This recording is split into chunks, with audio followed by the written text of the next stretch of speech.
All right. Well, hey, good afternoon, everyone. Welcome to the Monterey Bay Aquarium live here on YouTube and Twitch. My name is Emily. I am part of the social media team here at the Monterey Bay Aquarium. Hello, good afternoon, everyone. Hey, hope that everyone's Wednesday is going swell. Of course, never alone. I am joined today, like most days, by my good friend, my colleague, my coworker, my pal, my buddy, oh no, my screen's already falling asleep. Oh no. Patrick, The it's agents of already a chaos behind the disaster. scenes. That's all you get for mentioning your terrible boy there, Emily. Hey, good afternoon, everybody. I'm Pat, the terrible boy, the other worser half of the social media team. The one we can't blame it on Blathers and his distaste for bugs in that particular instance there, because we're playing ABZÜ, Emily. We are playing ABZÜ today. We are. I am delighted by all of the wahs that we are getting Wow, in that's the right. chat right now. If you're not aware A of this particular Wednesday stream. yeah, welcome everybody. Hey, thanks so much for tuning in. If you are unaware of where the wah meme is coming from, check out our latest Animal Crossing stream. It was a Loose Friday stream, and we wah is of course a reference to the King Salmon, Louis the 17th, and we named the we named its compatriot we named it Cake, but I believe that Marine on Tuna Net was the better alternative after that. And Wah Luigi is where that's coming from. So we're getting some wahs there in the chat. Shout out to King Salmon. If maybe there's some in ABZÜ, we'll get some wahs over there if we see some salmon there today, Emily. But hello, everybody tuning in. Oh, we've got folks tuning in from New Zealand right now over on YouTube. Hello, everybody. Thanks for being there. Australia's there as well. Oh, my goodness. We're hitting the right time zone over across the Pacific from us. Yeah. And yeah, Emily, last time we got pretty sharky, and that was a little bit early because this week is hashtag Elasmo week over on. We missed it. We were preemptive.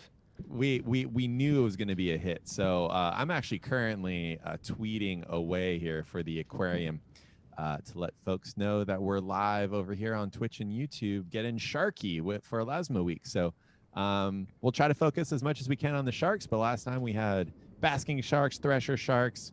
They were gray reef sharks as well. We had a sharky good time last time, right, Emily? Yes. It was a wonderful, wonderful time over there. Also, our promise to all of you is that we're not going to get into the heavy conservation topics within the first 5 minutes and then staying in that weird space that we were in. For everybody who is tuning in right now, we do hope that you are safe and sound with all of the fires that are going on, not only here in California, but our colleagues up in Oregon at the Oregon Zoo were messaging us, letting us know that they were preparing for evacuating their Condor facility and other things.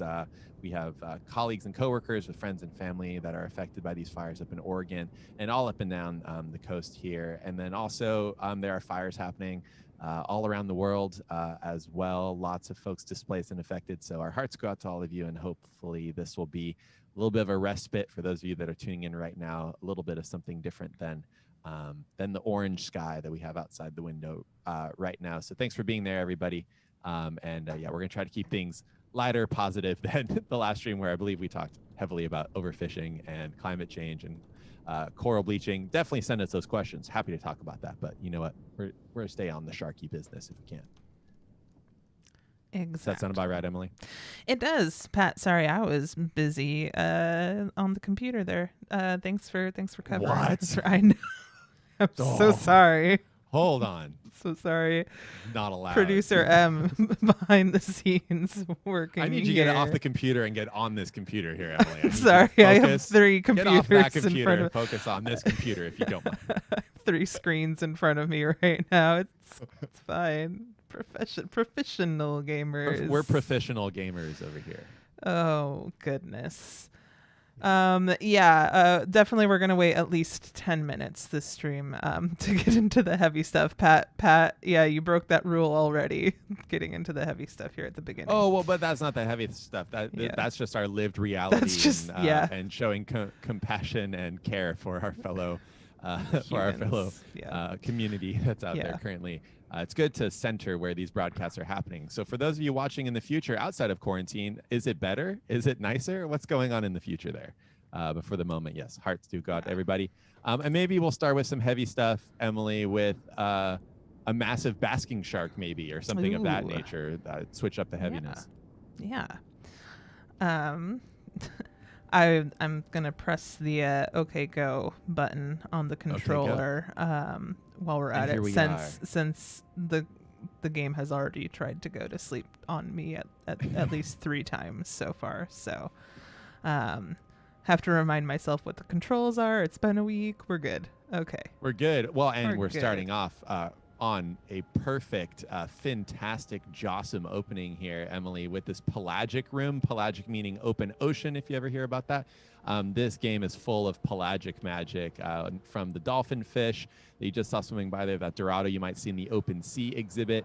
But Emily is also doing a really good job of chasing down an oceanic whitetip, highly not recommended to do in the wild, but in this game, Emily, you get to fulfill your fantasy of hanging out right next to these charismatic megafauna, maybe even holding on for dear life. I haven't and going tried by. to hold on to one of the white tip sharks, have I?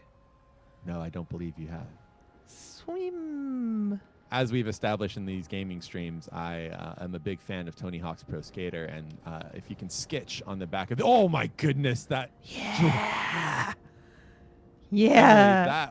That's a clip, by the way, talking about Tony Hawk's Pro Skater, where you've got the oceanic whitetip doing a backflip, eating one of the jacks, and then you sketch on immediately at the same time. And I don't know if you've made it angrier, Emily, but it is now. It is so hungry. Oh, you want snacks? Oh, let's snack. go get some snacks, Emily. Emily, let's go get some snacks. Oh, no. Oh, I found a snack. Did you get some of that snack? You're the biggest pilot fish I've ever seen. I've never had the Wow. experience of being a pilot fish to an oceanic whitetip, but I'm living out that reality right now. This is Emily 419er on the back of Pelagic Magic 07 on direct route to Ocean Wonderment. Requesting permission for a swim. If there are any actual air traffic controllers out there, We're so sorry. Yeah, this is air traffic controller. We take no offense. Good job, Emily. Oh, that's nice. It's nice of them to tune in like that on stream. Thank goodness. Yeah, oh my. I would be full of remoras. Let's see if I can hold down all of the buttons on the controller and press the pun button at the same time. Now that is a pro gamer move. Oh, Emily with the switched up grip here, hanging out with the ocean. So we mentioned this previously. Oceanic whitetips here, very, very famous in ocean lore. They're basically the cleanup crew out in the open ocean. You can see those huge pectoral fins there. That help these sharks glide through the water. And I love looking at a shark when you consider the triangular propeller-like shape of the dorsal fin and then the front pectoral fins. It's an incredibly stable, very, very efficient swimming design that they have right there. And you can see different shark species in different environments having different fin lengths and setups. And there's a really cool fishy term known as the Struhal number, Struhal, Struhal number, or the it has to do with the forces and that the body shape of the animal is sets up for pitching and yawing and everything. And sharks are incredibly stable. You often notice that their nose points downward, which would tend to point the tail upward, but then the top lobe of their fin, of their tail fin, is longer than the bottom one, which tends to push it down and kind of negates the downward push of the nose by creating that upward force there on the front. And so they're just an incredibly stable, incredibly efficient oceanic design. And so, good job, Emily, just piloting around right there. You can really see just this symphony of adaptations here that you've got here with yeah. Emily, what are you pointing out right now? We talked about this before. Yeah, we talked about this on the orcas last stream. But this is something that you can find on many different ocean animals. It's that counter shading where their backs are going to be darker than their tummies. Or their ventral surface and their dorsal surface are going to be different colors. So I prefer tummy. Tummy, yeah, it's tummy time. So little tummy and their backy back. Yeah. So if you can imagine that you are looking down at a shark, the dark coloration of their back is going to help them blend in with the darker waters below them versus looking up at a shark. Their white little tum-tum there is going to blend in with the light surface of the water where that sun is shining down. So it's the perfect form of camouflage when you live in the water column. So you find that on orcas like we saw last week. You find it on sharks. You find it on penguins. So this is a really common adaptation. So as you're looking at fish, and you see the, sometimes really interesting patterns and colorations that they have. Oftentimes it's so they can blend into this three-dimensional environment that they live in here. Now, if you're wondering if these sharks are being paid royalties for being in the game, it seems to me that they're working for scale. So, oh my goodness. Ferocious being you happen to be holding on to there. I know. It also seems like potentially you've got a little handhold on one of their gills there. And that would make you more, instead of maybe a pilot fish, make you more like a parasitic ostracod. And you can kind of see with your me a parasite, Patrick? I'm just saying, though, with your long freediving fins, you look a lot like those trailing tails of the ostracods. Potentially, just I want to point that out because there are some from diving in the kelp forest exhibit at the aquarium, Emily. There, some of our leopard sharks are ready for a freshwater bath. They've got little ostracod, little hitchhikers hanging out on the back that have those two little tails. I'm not calling you specifically a parasite. I am just mentioning the similarities. And so the other sharks are probably wondering, like, is that a huge ostracod? And not, their biggest fan trying to hang out there. Yeah. Their biggest fin. Their biggest fin. Yeah. Oh, we're gonna be filled and hanging on to the gills by the end of this, of the shark puns there, Emily. Oh my goodness. Voracious predator, and that is very much what it would be like in the wild. Man, the animation on these is so good. The tail flapping like that is fantastic. Well, maybe let's go look for another shark, Emily. What do you think? Sure. This one seems like it's more focused on the snacks. It's snack time. Snacks.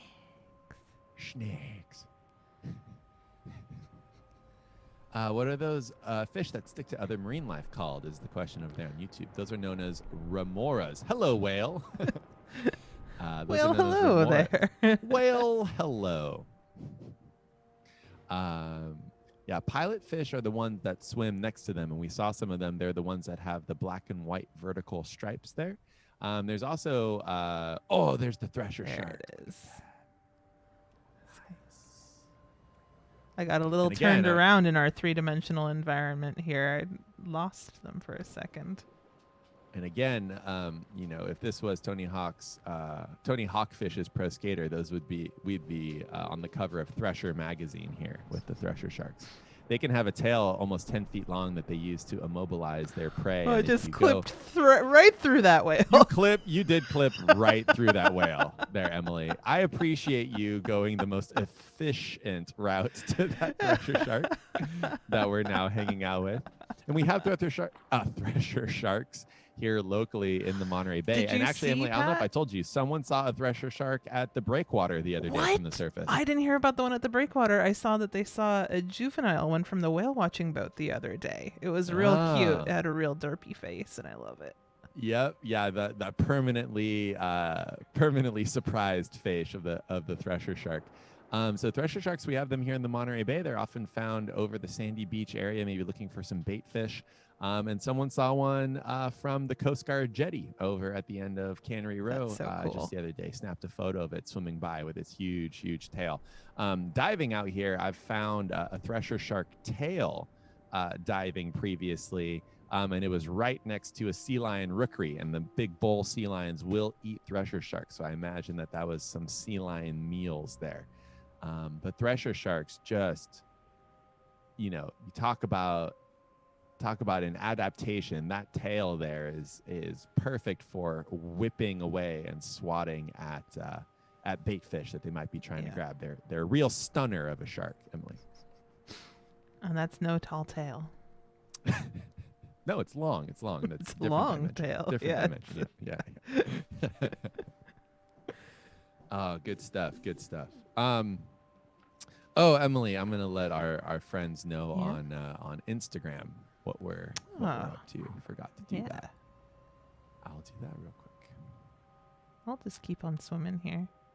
Just keep on swimming. Just hanging out with our thresher shark again. Sounds good. And as we mentioned previously, there are several hundred species of shark out there in the world, but certainly we need as many individual sharks out there in the ocean as possible, because sharks are a key indicator of the health of a marine ecosystem. So you can see right now here in this particular part of ABZÜ, you've got thresher sharks, you've got oceanic whitetips, and then if we can find it, big old basking shark in here as well. This is a pretty healthy environment here. The more sharks, the merrier, is what we say when it comes to sharks. All right, heading over to Instagram here, Emily. Give me a sec. Okay, I'm gonna go on the search for a basking shark. See if I might be able to find one down here. Nice. And once you find it, let's just bask in its glory a little bit. Let's see here. Nope, that's a wall. Nope. That's what happens when you don't look in the direction that you're swimming when you play in a video game. Fun facts. Pro gamer tips with Emily. ABZÜ edition. These are important pro gamer tips. And if any of you out there are watching this game and wondering why we're not playing the game, we are playing the game. We're playing it in our just very slowly, in our very specific way.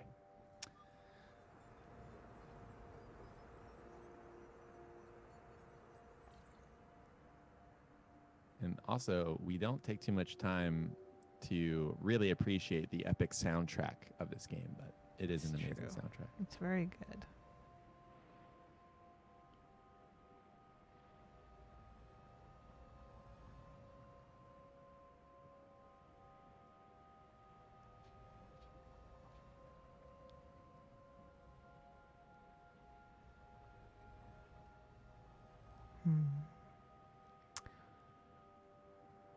These are the sounds of social media people producing social media content outside of the stream that they're currently doing. It's the sound of sealants.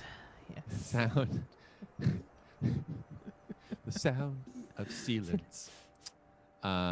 Hey, we got a question over on YouTube. Emily, have you heard of a goblin shark? I sure have. Ooh. Yeah. So goblin sharks are one of those animals that we sometimes come across when our ROVs, or I should say the Monterey Bay Aquarium Research Institute's ROVs, are out there looking at the deep sea. You might know them kind of better by the very interestingly shaped face that they have. They've got that real long, what kind of looks like a nose sticking off of the front part of their face. But they are like, when we play Animal Crossing, you hear us nerd out a lot about coelacanths over there, because coelacanths are wonderful, and Actinopterygii forever. Sorry, not Actinopterygii, Sarcopterygii. Oh, who am I? I was about to say, no. Did you just switch? Did you switch teams? No. Yeah. Emily, no. Gasp. The ultimate betrayal of my species there. I've given up my lobes. I don't Emily, know. it's like I don't even know you anymore. I just don't lobe you anymore, Pat. I thought you lobed us, Emily. Give me just one more reason to stay here, Pat.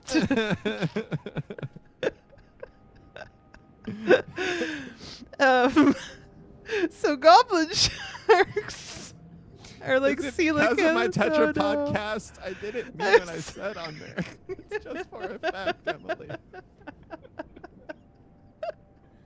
Oh, man. You said that you coelacanth, but you really coelacanth.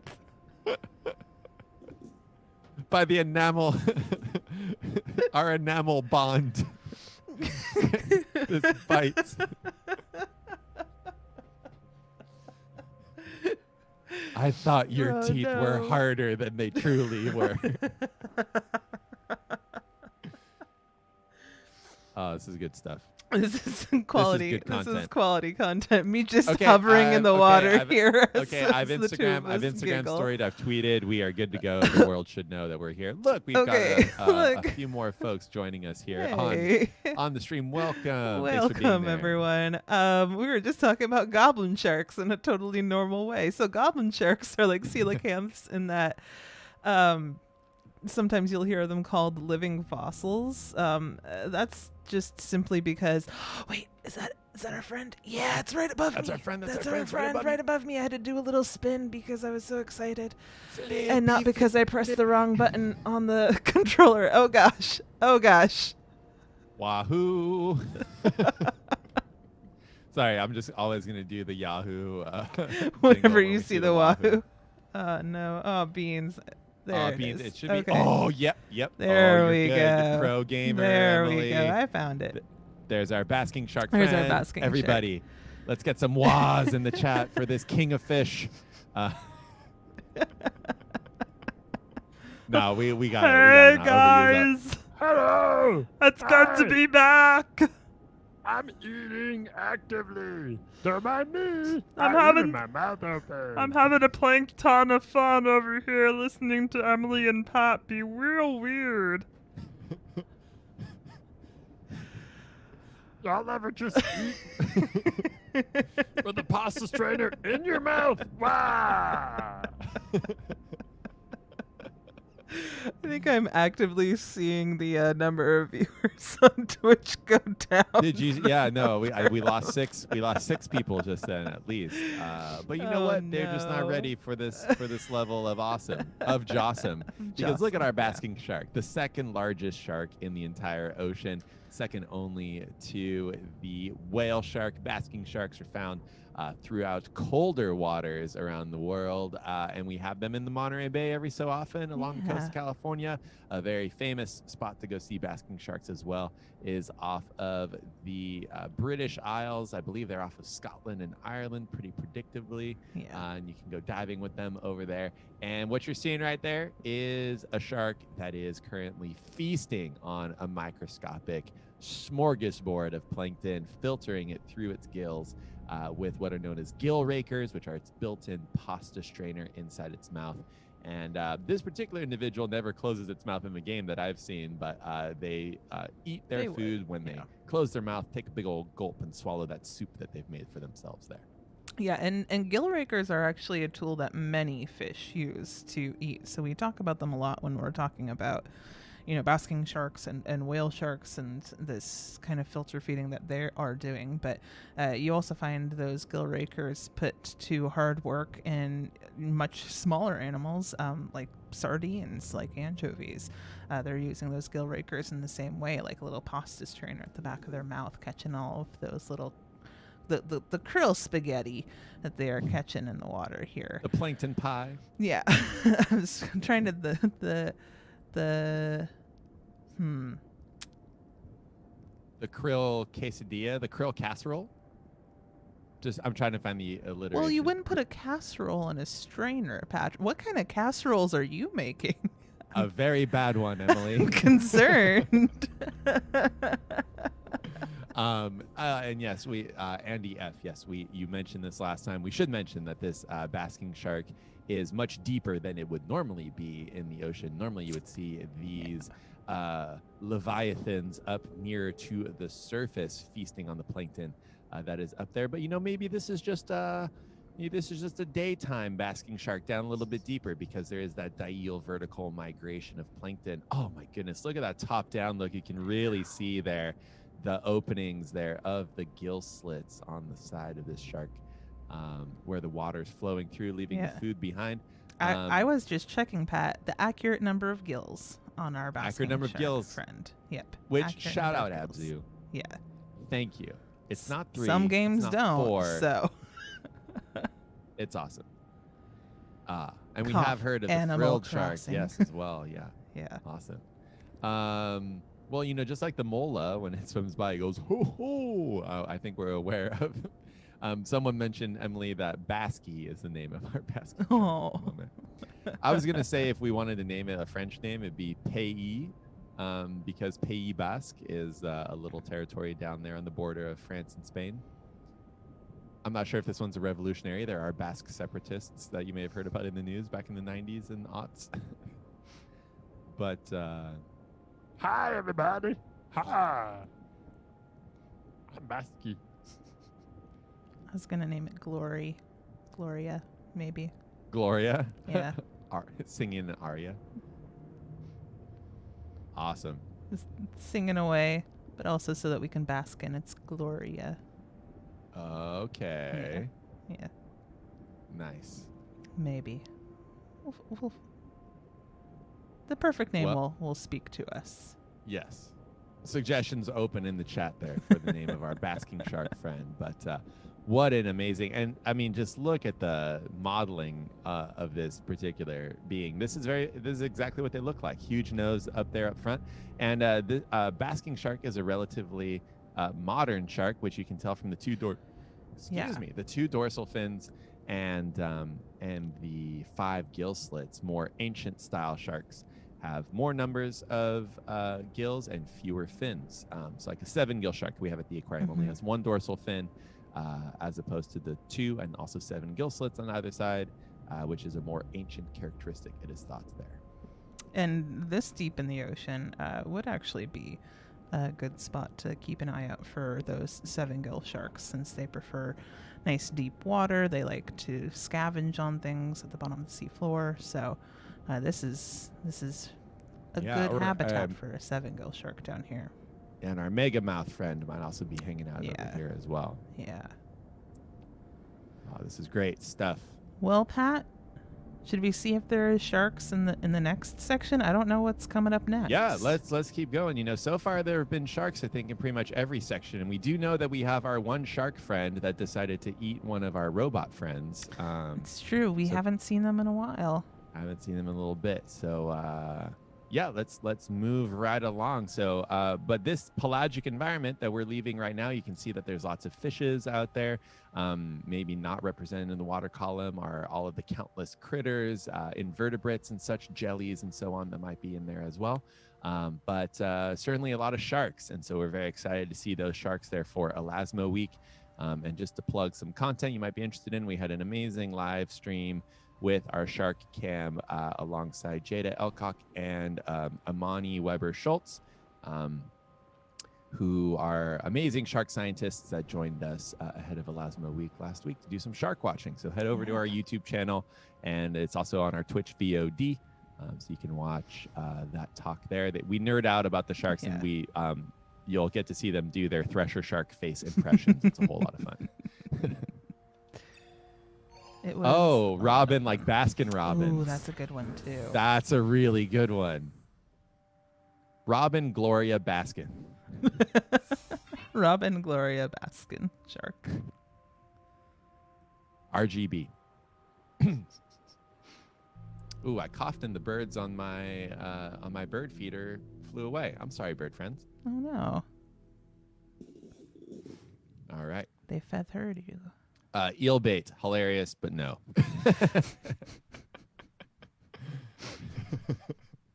Awesome. Thought of it. Don't want to say it.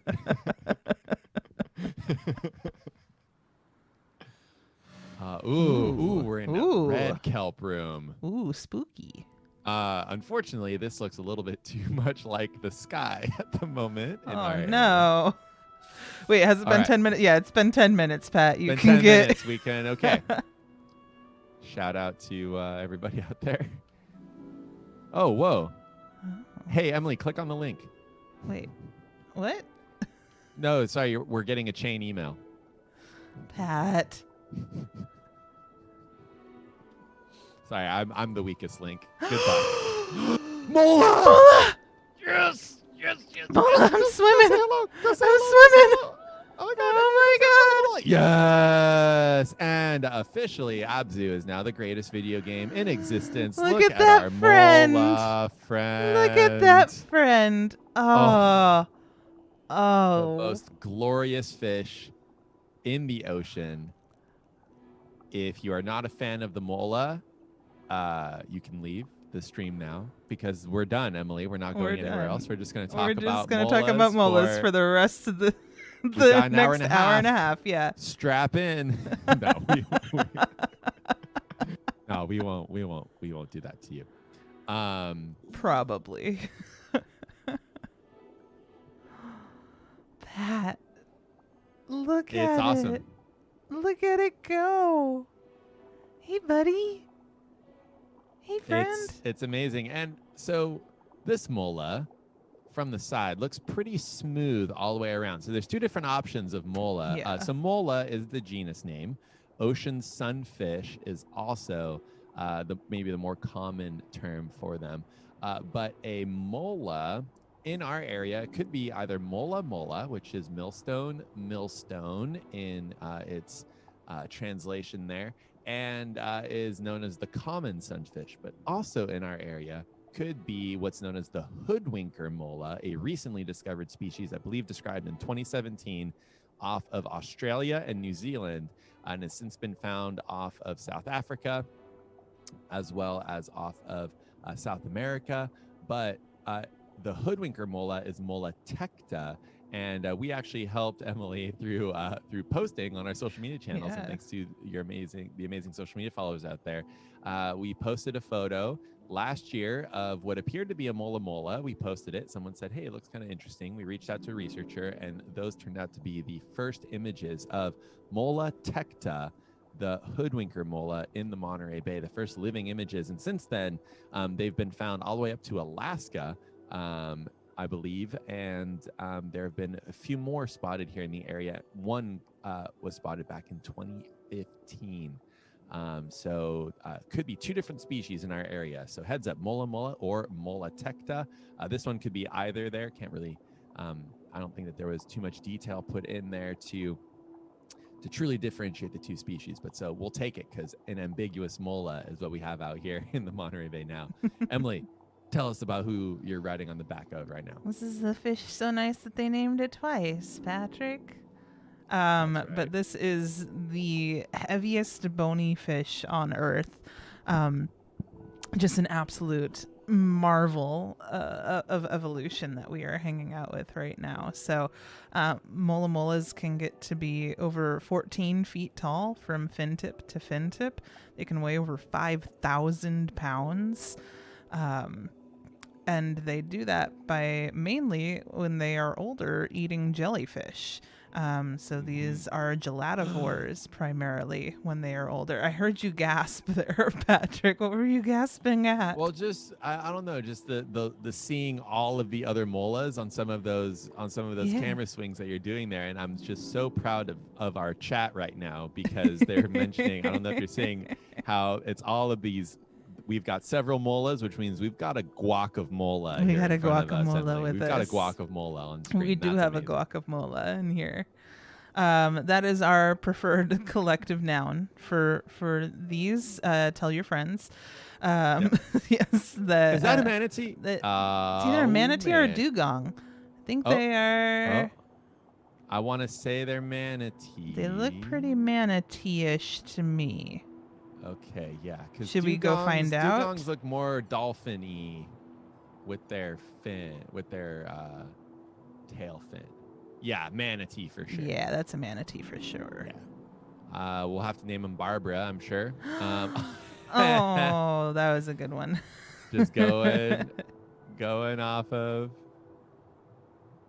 Oh, that's amazing. So, yeah, for those of you out there, there's not an official collective noun for molas, but we prefer to say that it's a guac of mola.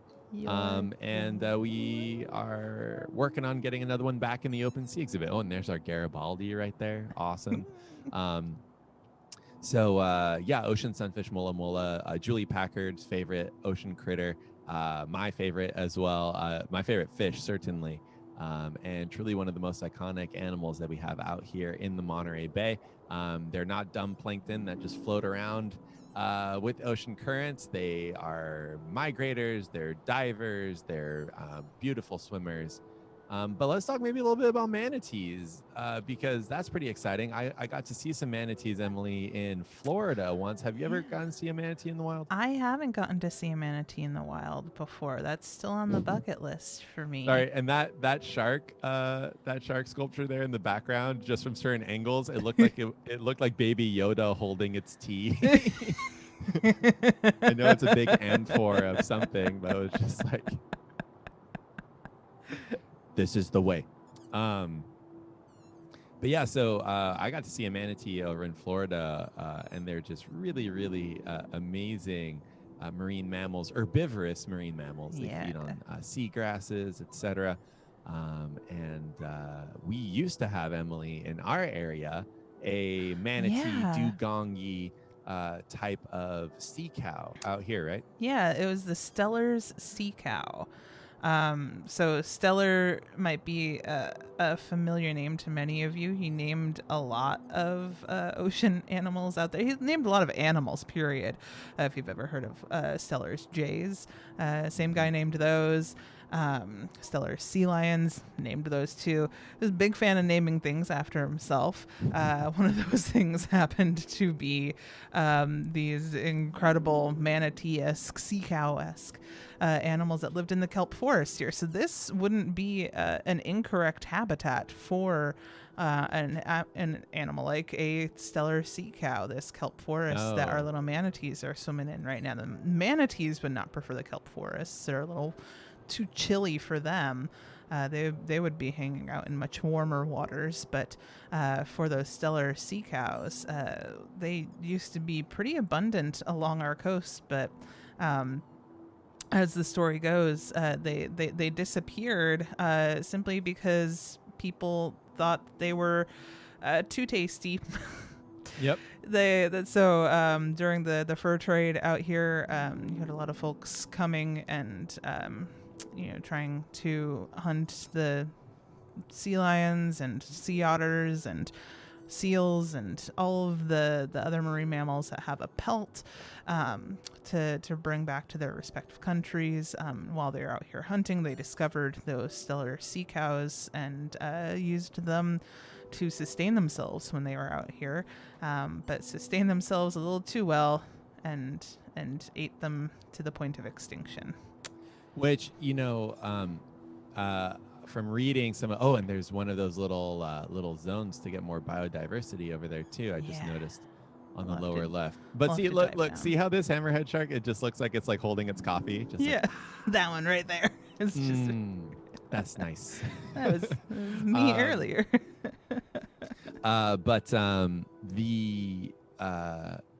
From reading records, I believe it was in the Unnatural History of the Sea is where I read this about the stellar sea cow. But basically within 40 years of their, quote, discovery, obviously the people who lived along the coast for 10,000 years knew about them before. But once they were found by European fur traders, they ended up being basically exterminated within about 40 years, I believe. And so they're thinking that maybe the stellar sea cows were having a hard time already. Things ebb and flow out there in the ocean, or maybe they're just so slow growing that they were able to catch them. But these explorers were eating sea otters and other things that weren't super tasty. And apparently a stellar sea cow tastes absolutely delicious. And Emily, if you consider if it was a slow moving sea cow feasting on kelp all the time, you're looking at an umami bomb of a burger. So obviously no slander meant to sea cows, manatees, anything like that. But, sometimes it's hard being tasty out there. And I imagine based off of the diet alone, a sea cow is going to have, a fairly well-developed gastronomic quality to it. That's all I'm going to say. I'm just thinking about a sea cow that's eating kelp all day and how much I would like to have that life. Emily, a few of our Sharky friends in here. I noticed we got the gray reef sharks in here, but I also noticed some sea flaps going by a little bit earlier. Maybe there's some eagle rays in here as well. Let's see who we can find. And we do love our flat sharks. Ooh. Wait, did you see one that I didn't see? Hold on. No, I didn't. Okay. I thought I did. Should we go hit that little the altar there behind you, or whatever? The meditation station. Not the meditation one. The back up behind you on the ledge to the right. There was that little. Oh, that's true. Biodiversity increaser. Zoom. Did the sea cow have natural predators is the question. It's a great question. Certainly when they were younger, I'm sure that, orcas and white sharks would probably think about one of those as a potential meal, but I'm not sure we really know what it is that their whole ecology. There just wasn't much information about it left over from when they were hunted. Yeah. All right. Oh. Let's see who it is. Yes! Yay! Ooh. Okay, so those are not leopard sharks like we have here, but I think their common name might be leopard sharks too. Do we know? Oh, I don't know that species' common name. It's a zebra shark. It's a zebra shark, is it? It's a zebra shark, yeah. Nice. Not quite the zebra stripes that you would expect for something called a zebra shark. That's why I feel like maybe I've seen this same shark referred to as a leopard shark, but not our leopard shark. But zebra shark, awesome. Or zebra shark if you live anywhere else. But if it was on YouTube, it'd be a Zefrank shark. Oh my goodness, that's terrible. Shout out Zefrank. Thanks for coming to the aquarium. Yeah. That was awesome.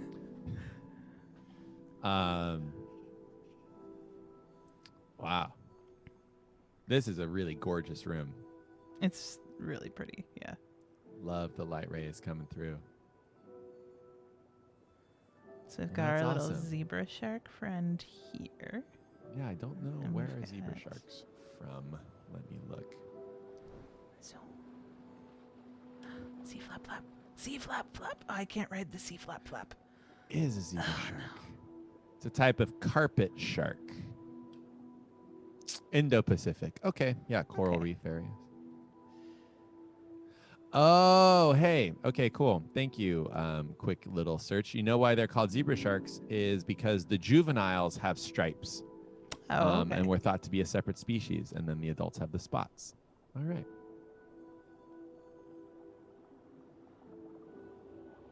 Hello, sea flap flaps. I'm sorry. Hello. Ooh, some kind of eagle ray. I'm spooking you. Could be a bat ray.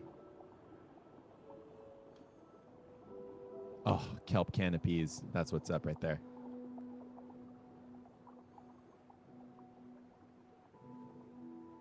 And Oliver Wilson over on YouTube, I know you keep asking the same question. Yes, we did answer it before. We have heard of a frilled shark. Yes. Yeah. Lots of really, really cool sharks out there. Awesome.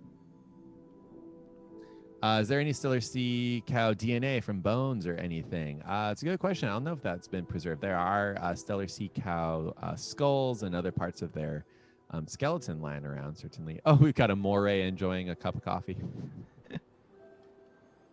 There's our gray reef sharks.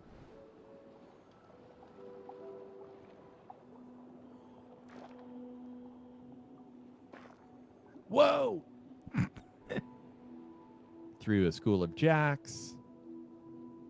Ooh, what's down all the way at the bottom, Emily? Let's find out. Whee! Down we go.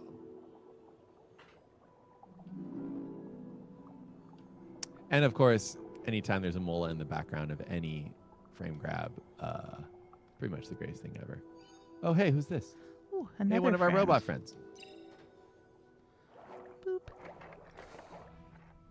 One of our Embari engineers. Setting one of those up for us. Appreciate you.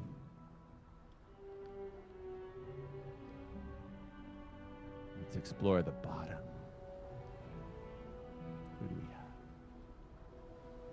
All right, going through our kelp forest. Got some understory kelps there. Got some young kelp starting to grow. This is where the reproductive parts of the giant kelp would be. Sporophylls. Just gonna casually throw that in there. Well, just in case people were wondering, you know, like where are the baby kelps coming from? The sporophylls. The sporophylls. Ooh. Who's that right in front of? That's a good question. Some kind of Oh, it's a- mollusk friend. Yeah, a little snail friend with its little siphuncle hanging out up there. Nice little snail friend. Let's see Yes, who- sunfish do keep that, or it looks like their mouth is always open there on the front, but they do open and close it. More sea flaps. Ooh, those are spotted eagle yeah, rays those for ones sure. are definitely eagle rays.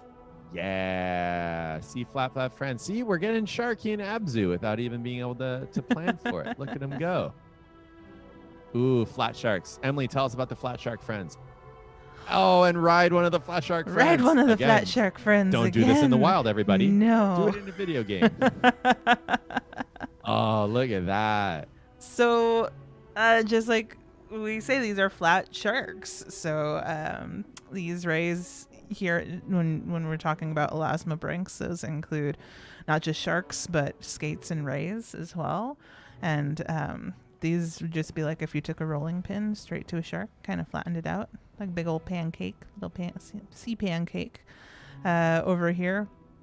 And you can see we've actually come across a few different species of rays in here as we've been swimming around, but not all of them are kind of shaped the same. You can have different shapes of those big pectoral fins on the sides that they use kind of like wings to fly through the water instead of using those pectoral fins as a way to get lift and balance as the sharks do. Instead, they're using them like big old wings.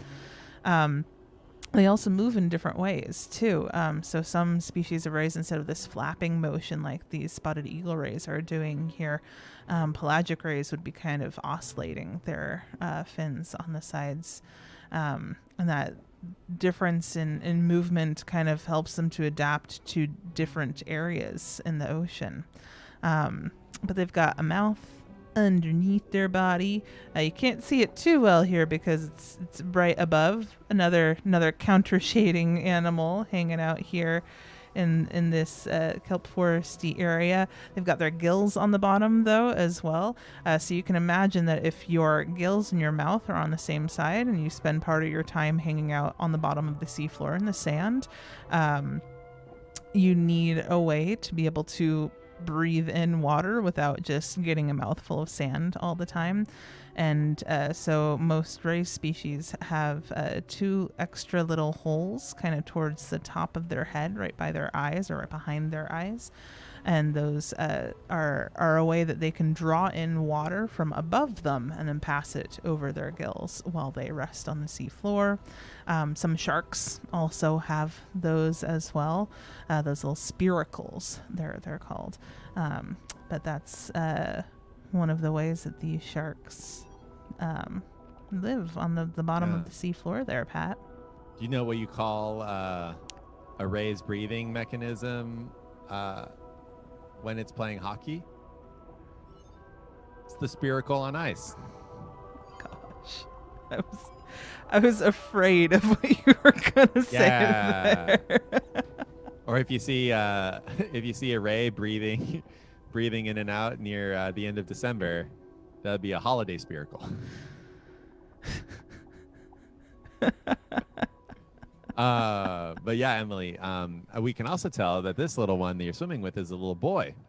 Yeah. there. Here, let me It grab just onto dropped it again. off. Yeah, but you can see there, you see how long its tail is, and there's two little bifurcations along the edge of the tail next to the pelvic fins there, and those two little bifurcations are claspers. Those are reproductive parts for the male ray here, and a female ray would not have those two little projections that are parallel to the tail there. So you can tell male and female sharks and skates and rays apart in that same manner. So riding on the back of a little eagle boy. And someone's mentioning that there's no way that eagle rays are that strong there, Emily. No, but if they were some Lord of the Ring eagle rays, then certainly you could probably use this one to just fast forward to the end of the game, honestly.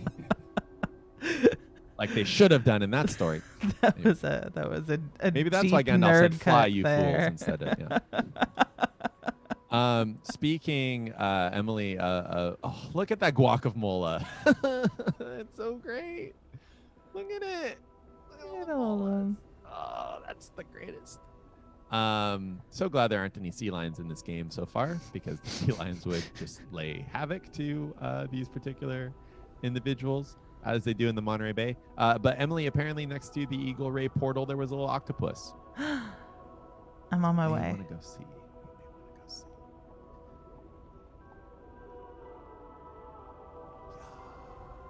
Down we go. I can see it. I can see it from here. Do you see the little octopus? I do. It's right There's an there. octopus. It's a little cephalopal. Hey, ooh, oh, hi. I want to say that's a giant Pacific octopus. Yeah. Oh, sorry. I'm so sorry, my friend. Here, I Uh, can scoot. Nope. You know, it's weird that it's in an M4. Because, dang it, sorry. There's a pun there about ARM 4. It's an AM4, but clearly it's an AM8. If there's an octopus in it instead of an AM4. Sorry, pottery. Ancient pottery and cephalopod jokes there. Sorry, I didn't quite get it out the way I intended. That's an AM8, not an AM4, because there's an octopus in it. Okay. There you go. That's There you what I go. meant. You There, got we- there. we nailed you it. got there.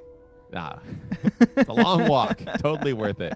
Chad is definitely on my side for making a second effort.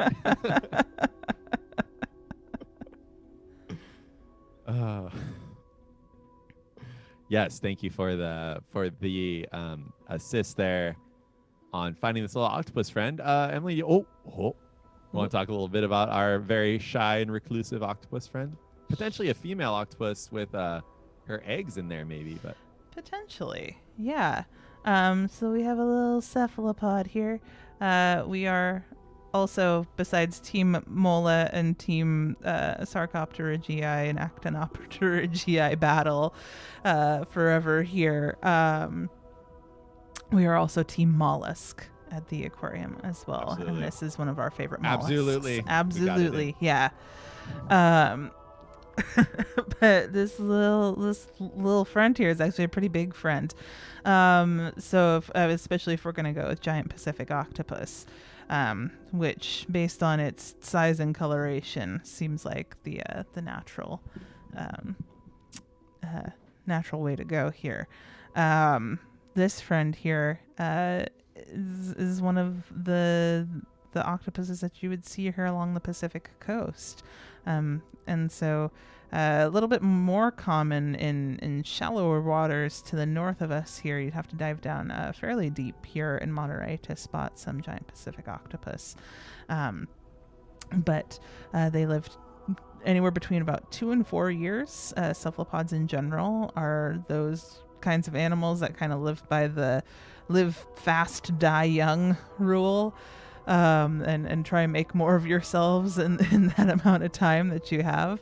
2 to 4 years is a pretty long lifespan in the cephalopod world and in general. We talked about this a little bit when we played Octodad a couple of weeks ago, that there are some types of cephalopods out there that live only a couple of months. But this one here, 2 to 4 years. They are another one of those animals. We were talking about salmon last week, Pat, that will reproduce once and then die. So if this was a female giant Pacific octopus here, that might have a brood of eggs inside of that amphor, she would be protecting these eggs basically until they hatched, and then she would pass away. That would be her life right now, although we can't see what is inside of that pot. That might just be a nice little hiding spot for them. They do tend to like little hidey holes. A hiding spot. Oh no! Nicely done, Oh Emily. no! I You said, walked right into that one like an octopus on the prowl. It's true. Yeah, you were 2,000 suckers strong on stream. Well, there aren't that many people watching, but No. yeah, someone was mentioning it's a ceramicopod here. It's a little bit of cephalopottery that it's A hanging little bit of out in. cephalopottery. Listen, if Yeah. you think that these puns are going anywhere, it's time to vase the music. Put a lid on it, they said. No can do.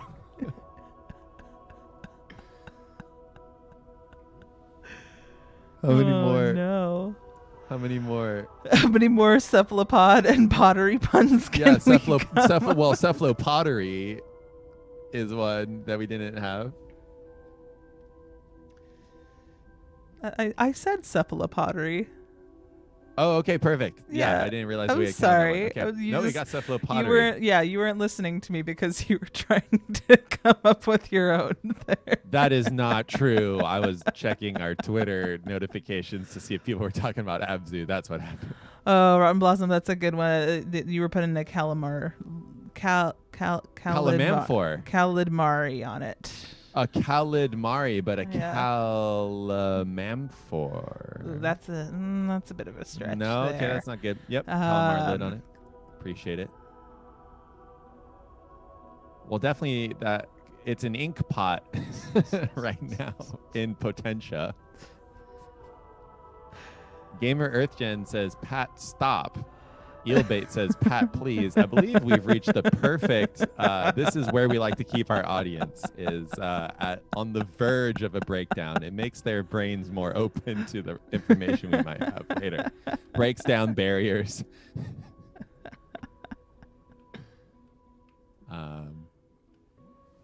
Oh, and over on YouTube, bye Zabai. Thanks for tuning in to the stream. Have a great rest of your day. Aha. Hexy Lexi says, Pat, continue. Yep. See, we've reached a perfect like Thanos, our stream is all about balance. Oh no. Half the people want it to end, the other half want it to keep going. Perfect. Are you trying to clip through and see what's going on inside I there? just wanted to get a closer look at our bud here, and it All right. didn't work as well as I was hoping it would. An octern. Ooh, that's a good one. Ooh, nice one. I was trying to figure out one with like clay in it, but we'll think about it. Well, definitely at this point, with what's going on with you clipping through it, this is some clay motion, animation. Ocean. Clay motion. Yep. Mhm. Yeah. Wallace and Gra Mediterranean. Okay, that's enough for No, me. yeah. All right, we're swimming away from this. Let's swim away from that one. But yeah, there's a little Swallow. cephalopod friend. Got some coral hanging out over there by that portal. Got some That's echinoderm nice. friends. I'm told that's a cone snail hanging out there. That's the biggest cone snail I've ever seen. Yeah, don't touch it, Emily. Highly I do have a venomous. picture of me holding a cone snail, just That's to put the fear of cod in all of my marine biologist buddies. Oh, over on YouTube, Elsie, that's me, is saying that Pat, you're worse than your dad. He'd love your jokes. I want to hang out with your dad. He sounds chill, That's great. like a gentleman and a scholar. Whoa, A blue lobster. blue lobster friend just gonna cruise out like that. Whoa. It like the other crustaceans in this game has 0 chill. A zero chill. Yeah, well, after 6 months of quarantine, it's gone lobster crazy. I can understand the feeling. Look at it go. Oh, just going to clip through the wall. Oh no. Two Uh, two can play at that game, good sir. So I don't really know the biology of the blue lobsters, but I do know that it's something that Incredibly rare, occurs like yeah. 1 in a few million lobster are that beautiful color. And recently somebody found a blue lobster I know on the East Coast. This is an East Coast Maine lobster. You can tell because it's got the 2 massive claws, chelipeds on the yeah. front, the big claws. Our local lobsters, unless you are considering the little crawfish that we have, or crayfish. I believe there's actual difference between cray and crawfish besides just regional Is there? preference. I thought it was just regional maybe. preference. Or they could be exactly the same. I could be misremembering. But Well, in any 'cause case, some people call them crawfish, some people call them crayfish, and some people call them crawdads. crawdads. I was That's always right. taught crawdads, but I also have Mhm. a father who's from the Midwest. Well, the crawdads are just the ones that would really appreciate this stream. Yeah. But These jokes or are they for them. they really appreciate their own stream as well. But they're freshwater in our area, the little crayfish that we have around here, and they've got the big pinchers. But our local lobsters are spiny lobster types or squat lobster types. But the true lobsters that we have in our area, they have very, very long antennae, and they do not have those big pinchers on the front. That's a big difference between our local lobster and the Maine lobster. And so that one right there is definitely an East Coast lobster. You can tell by the big pinchers. Yeah. And, just generally, West Coast, a little bit more chill, a little bit more relaxed, and then like on the East Coast, everything's a little bit more aggressive and in your face. I'm totally. He also just keeps on calling the molas in here tunas. I lost it though, so just like a real blue lobster. Yeah, it's cool. It's gone. It's our chances of spotting it are now pretty low. Is this another one? I think this is another one. No, I already did this one. Okay. Were there 2 down here, or just the one? I think there might have been just the one. Oh, and hello, welcome, Raptor of War, over on YouTube. Yeah, the sky is orange in our area, but thankfully, our local fires are no longer the ones that are spreading there. But our hearts go out to everybody affected by the fires all throughout California, throughout the Sierras, and the Bay Area right now, as well as our friends and family up in Oregon and all around the world currently experiencing those. But yeah, welcome to the chat over there. Thanks for being there. Well, so Emily, we got our spotted eagle rays. Awesome. I believe those must have been bat rays and the other flat friends that we had. Do you think over they there. were bat rays, or do you think they were cow nose rays? Because they looked Oh, pretty golden. well, yeah, definitely one or the other. Okay. Probably cow nose rays, considering. They just looked very yellowish versus the Yes. more gray color of our bat ray friends. Yeah, I can dig it. I also did Should not we- hear any of them singing. Bat ray. That's right. Yeah. Sorry, I had to say what you were saying just to echo what your sentiment Yeah. about the bat. Yeah. Oh, hold on. Somebody's saying we missed their pun. Somewhere in chat. That can't stand. Oh, their sand. We missed their pun. Nice. Aw. Appreciate it, Dark Proto Girl. Are we? Can we meditate? I was I'm looking On for one the of 'em? spot where we can do that. There are so many shark heads in here. It's true. And it usually tells me Got it. which There's our one. guacamole. Which, by the way, again, everybody, if you see a mole of mola and a group of molas called a guacamole, that means that you are looking at a avocado's number of mola.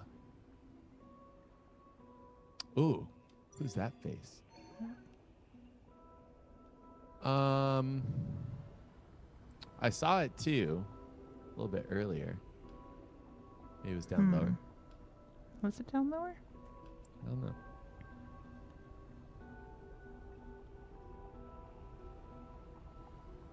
Yep, 6.022 10 to the power of 23 mola. It's a lot of mola.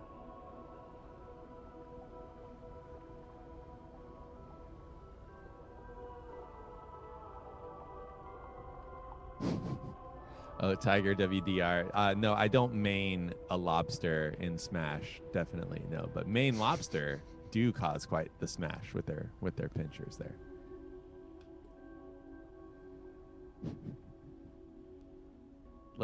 Everything's going to become a pun singularity at some point, Emily, where all the puns are going to collapse upon themselves. We'll figure out one day every pun will string one into the next, and then like will just collapse upon itself, and we'll be like, science communicated, done. I imagine this is important, Emily. I think so, because I had to press a button. Ooh. Whoa, talk about a chain reaction.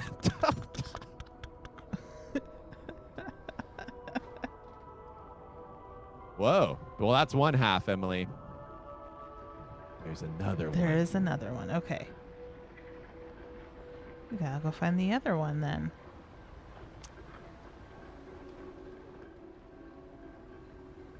Zoom.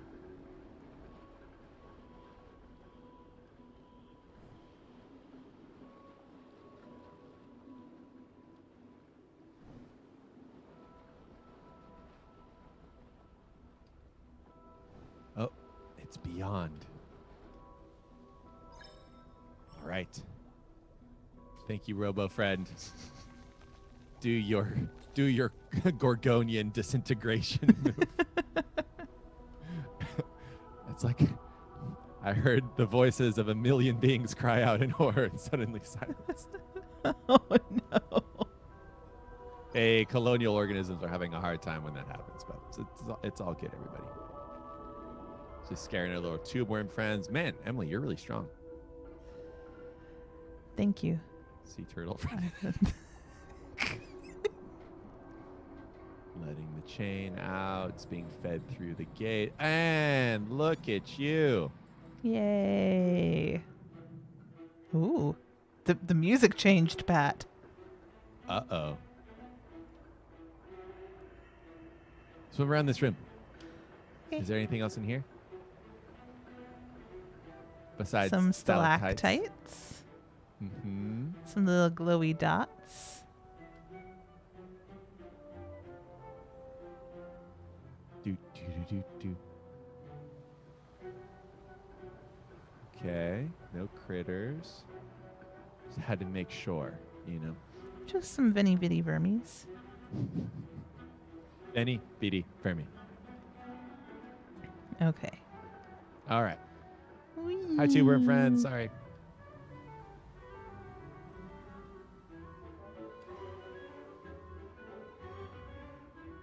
Wow. Wait, are there more? Lots. Because that chain isn't moving either. Lots of strings you're playing, Emily.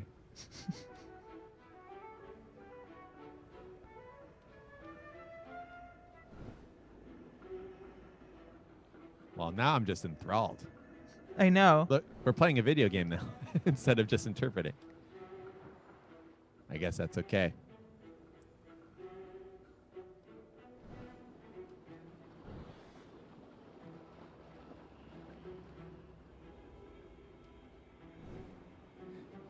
Emily, do you say Caribbean or Caribbean? Caribbean. Caribbean. Okay. Yes. He's just saying Caribbean. But apparently that's what it sounds like in chat. I agree. Which needs This Jack little- Sparrow. Whoa.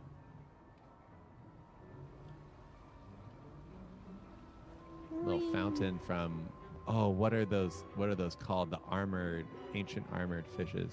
Oh, Key something. no, it's there's different ones. I don't remember that one. No, there are different ones. I'm thinking of Dunkleosteus, but Oh yeah, I think that's what I was thinking of. Oh, we have it in the Um, chat there. Eel bait, Duncilopeus. Hemis? Amaranths?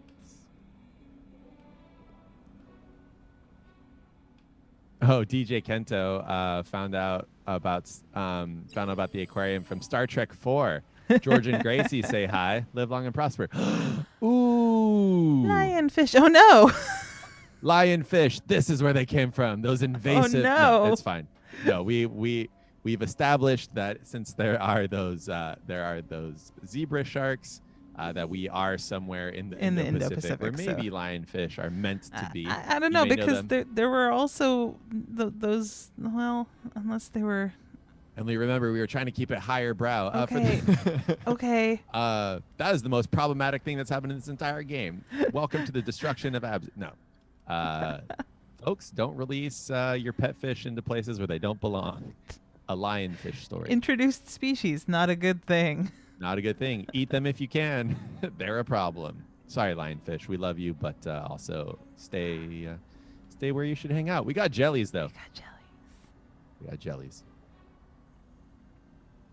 Oh, boy. We talked about these jellies previously being Aquiora victoria types, where you got green fluorescent. Shark friend. Shark friend. Big shark friend. That's our shark, our actual shark friend. That's our big shark friend. She's there. Our white shark friend. Look at her. It looks like she might want to maybe say hello, be very kind about it, maybe apologize for what she did to Robo Friend. She gonna eat this Robo Friend too? Maybe. Oh. Well, in any case, this is actually very accurate because white sharks do swim through the kelp. We have video footage of it. True. Oh. Oh. No. Ooh. Oh. She just did something, Emily. Swim forward. Okay. Oh, she dove through the little cave there. Dove through the cave there. Should we meditate before we go say hi? Can we? Can we swim through this first? See if there's something on the other side? Oh, yeah. Oh. Nope, it's a wall. It's a wall. It's a wall. I found it, game. I found the wall. Oh, wait, no. See? Pro gamer strats. Yep. Swim. Yeah, always swim through the kelp. Just when you think it's just a wall. Can I meditate here? I don't think I can. I usually will. No.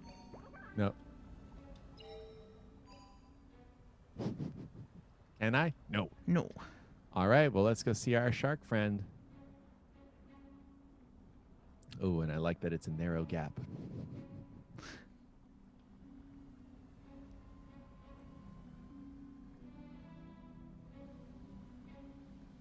Oh, yeah, everybody who's in the chat over on Twitch, just very quick, no need for backseat gaming. We'll discover it as we go. Appreciate the help and the enthusiasm, but yes, thank you for no backseating. Appreciate it. Oh no! Coming up. What's going on? Oh no! Things just got very serious. It's a bummer room. I feel like I have to whisper. Okay, are we whispering now? I guess so. Do you think the chat can still hear us? We are using microphones, so I still think that they can still hear us at about the same volume. Oh, hey, Bulls1441. Replaying ABZÜ from watching the last stream. Awesome. Thanks for doing that. Yeah, this is so much fun. I need to get this game for myself.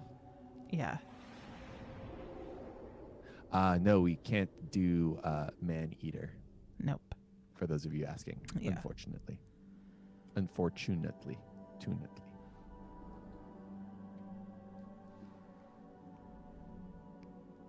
Appreciate it, DJ Kento. Yeah, no need to live in our hat and pull our ears, though.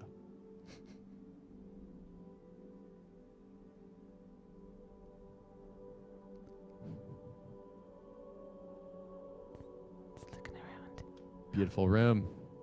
There are our little manta ray friends. Ooh, Emily, you want to talk about underwater lakes? Do you want to talk about underwater lakes? We can. That's a question. Lick the cow happy. Yeah, underwater lakes, we can talk about it. There's a few different ways for there to be an underwater lake. You could have a briny lake where the water is incredibly, incredibly salty.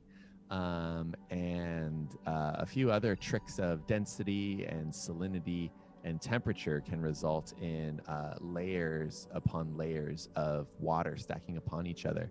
And so we do have briny cold seeps in our area where we have super chilled water that is extra high salinity that forms a lake underwater. You can also have superheated water that can be trapped in like a cave that can end up forming a lake within the ocean. And there are also under the ocean, under the sea floor, I believe freshwater lakes, or at least massive subterranean lakes that can be found below the ocean floor there. So the really cool physics of water end up making lakes on lakes in the ocean. Cold seeps are the ones that we have in our area, where you might have a briny death pool that I believe was on the latest Blue Planet 2 series. Briny Death Pool is the alternate name that they did not go with for Deadpool, but That's right. Yeah. That's right. Yeah. That had more to do with when he was trying to turn himself into a pickle. Yeah. But then, of course, we know Rick and Morty did that instead. Oh!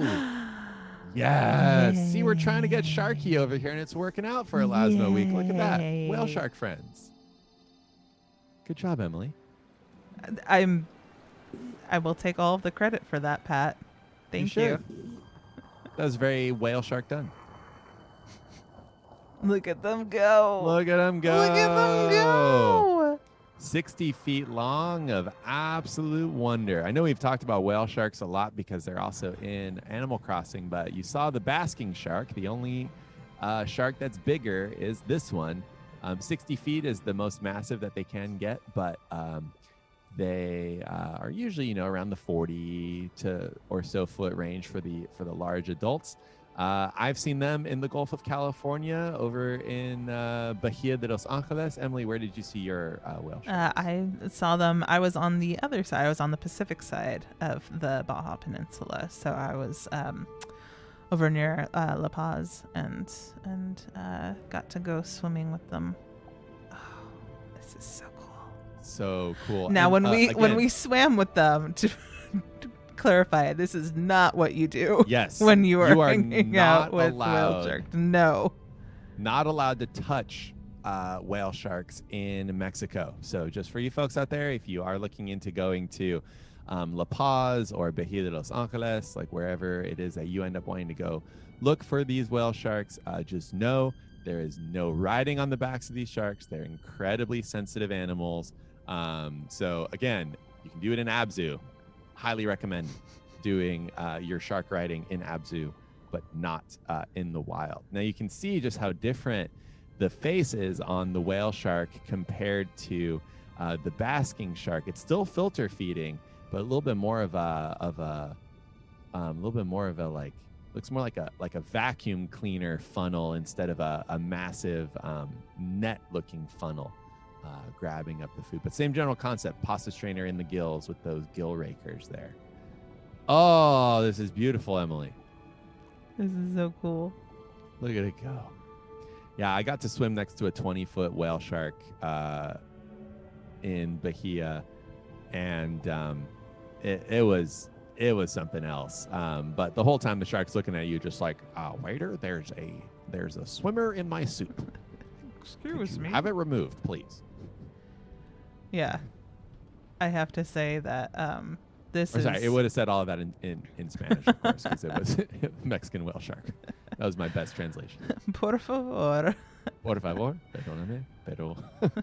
There it is. I do have to say that this is a much different experience than what I had when I swam with whale sharks because, of course, as planktivores, filtering all of those little critters out of the water, they want to be in these cold, nutrient-rich waters that are full of plankton, which means that the visibility in the water when you're swimming with them is not great because they are Right. there to swim Yep. in soup, and you are there swimming in that soup hoping to see something in front of you.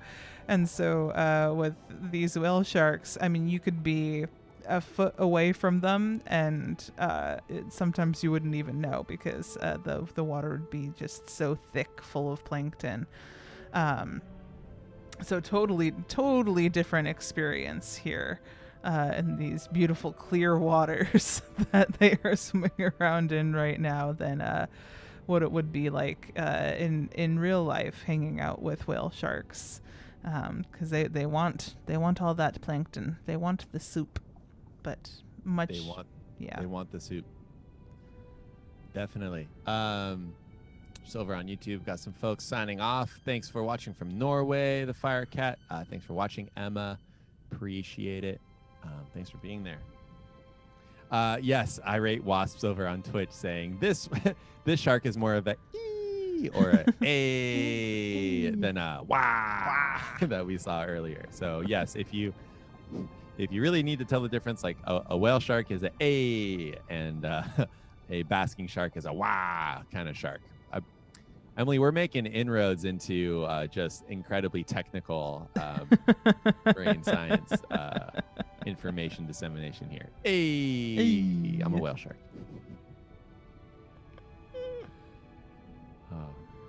Good stuff. See?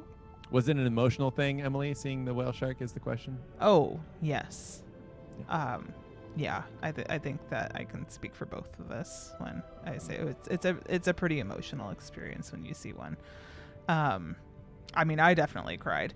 I don't know. I won't speak for you on that, Pat, but I definitely cried when I got to see them.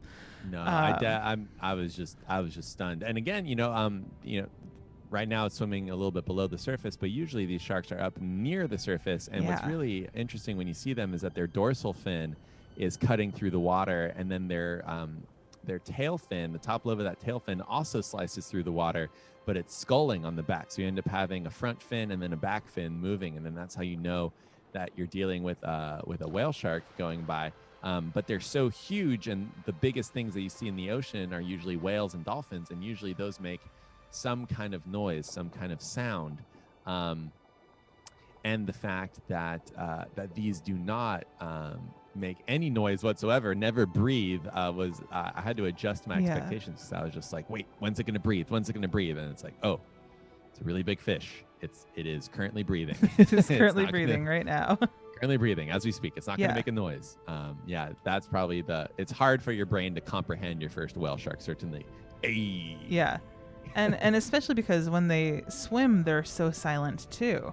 Because, when we're swimming around in the water, even when we're underwater, we're making a ton of noise. But these things are totally silent, even when they are swimming under the water. And so, when you hop off of the boat and into the water because you've seen their fin sticking up out, and you're like, okay, there's one over there. And then you put your face in the water and you expect to see and hear something coming towards you. Of course, it's coming at you through soup. So you're just like, okay, you're trying to listen for an audio clue of where this whale shark is, and you can't hear anything because it's just so completely silent as it's swimming towards you. And so all of a sudden there's just like 40-foot whale shark right there, right in front of your face. And you're just like, oh, hey buddy. And when you are, when you're swimming with them, I mean, they are, for such large animals, just so fast. And I know that we've talked about this before with other sharks, but with one flick of its tail, it just swims right away from you. Oh, and they're so quick. And actually, that's something they're in the chat asking about. Is it like that with all sharks to have that flat base of the tail on what we like to refer to as the caudal peduncle? Caudal peduncle, which again sounds like a Shakespearean insult. Yeah. But so that is the keel that you've got on the side of the shark, and it's more pronounced in different species. So like a white shark has a very pronounced keel to its tail, and that it really helps for stability and creating less drag, slicing through the water there. So that is it. A keel is often found on a lot of different more open ocean sharks, and whale sharks are certainly a very, very open ocean shark migrating Yeah. thousands of miles. So that's the keel that you're seeing back there. Helps with stability and the hydrodynamics of these fish. And we've got the Mediterranean shark there nearby, Emily. We do. If you wanted to meditate. Is this one gonna let me meditate on it? No, not that one. Not that one. No, it was up on the ledge. Up To on your the left. ledge. To the Your left. I believe.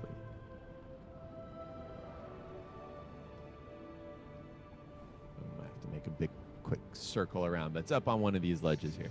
Okay. Yeah.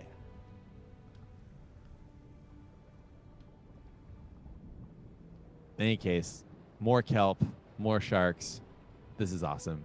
Yeah. I have to say though, I keep on hearing noises as if there are whales in this room in the game. There's not. So I'm trying to figure out what that noise is supposed to be coming from. Oh, huh. Because if it's supposed to be coming from Is the it cheaper? shark, then There it is on the left there. here it is. Yeah. Let us meditate. And then there's probably a biodiversity portal or something down on the bottom. Whoa! Whee. Backflip into chill post. Another one of those trigger fish, like we were talking Yep. about last week. Beautiful. Another one. Another one. Another Another one. one. Hey, we got the jacks. Yeah. The golden trevally. Love those. Beautiful. Seen them in Mexico. Absolutely gorgeous. Their young are bright yellow. Very cool. More triggerfish. Ooh, hello. Hello. Oh, I was just like, those aren't cowfish. Those are butterfly fish. There is Yeah. a little cowfish in there, Pat. Do you see it? I don't even see it yet. It's in the middle of the screen, like right behind this one fish that's just like, hey, why aren't you looking at me? Oh. But there it is. It's towards the well, if back that's a of this little cowfish, I just school. want to say move over. The little cowfish there, related to box fishes, and mola molas. Yay. Nice. Shout out Speaking of- Tetrodontiformes. There's our mola. Our beautiful child. Yes. The ocean's proudest sunfish. The best. Just the best fish. Look at it. You can't get any better. It's a box fish that wanted to be a sea turtle, and it succeeded. It is. Yeah, let's get some. Okay, Yeah. we need to remind everybody in the Twitch chat that we have some mola emotes. Let's get some mola love in the chat, if you would please. That's a whole lot of love there, Emily. Yes. And for the folks over on YouTube here, I'll type a quick sunfish real quick. So you got one there. There you go. Little ASCII sunfish. Well, whose fault is that? Like the cow. No. I'm just Patrick. kidding. Just kidding. Patrick Webster. I'm being nice. We I'm love being all of nice. our subscribers. GGs. We love all of them. We love all of them and wish we could love give all you of more emotes. equally. I'm sorry.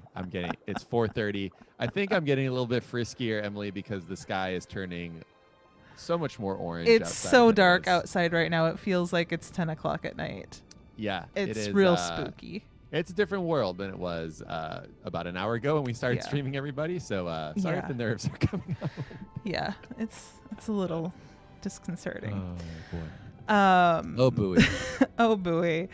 I mean, but a good segue into promoting September over on Twitch. Hey, you can get Yeah, 30% off September. your Aye. subscription. So that $10 a month would only cost you $7 this month, and we still get all the monies that we would normally get from it. September over on Twitch. Check it out. Or if you have a Twitch Prime account, you can use that. That won't get you the mola emote though. Sorry. Hey, look, a whale shark again. Hey, buddy. Hey, if you want Pat to stop being rude to you, subscribe. Oh, what a beautiful animal. Oh, very good. Oh man, Let's see here. Oh, let's look at that one now. it's gonna save a lot of time on choosing which Instagram filter though. Taking a photo outside, it's just There is more cowfish. Look at the There cow. we Oh, go. the cuties. They're so cute. Shout out Tetradontiformes. Or I don't sorry, they're a know. little bit That's smaller. too. So Yeah. that's the mola. So maybe.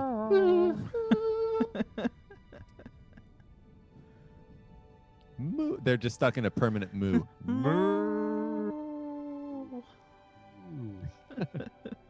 That won't get annoying on watching the replay. No, definitely not. I'm gonna keep making that moo sound until the cowfish come home. Oh no. We'll move away. I'm just milking it at this point. I think. Okay, it's telling me that there's. What If is people it have trying to beef get with me my to look cowfish at? puns, whoa, first of all.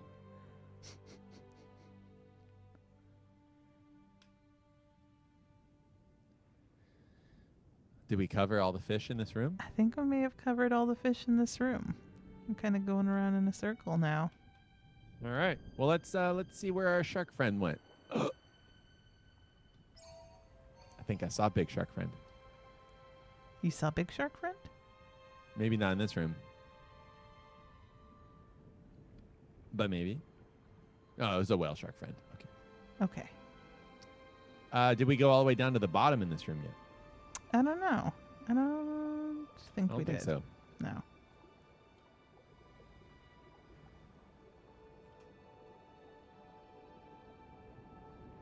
Whee. Nice.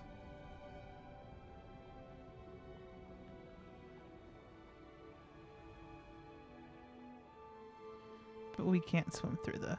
Oh, we the can't swim floor. through it. Right. Yeah. Okay. So there's our underwater lake. There's our briny, our briny pool of doom. What else do we have around here? There's that room over there. That's where we just came from. Yeah. I think this is the only way. This is the way. This is the sway. This is the sway. Haha. Because we're in a kelp forest. Allons-y.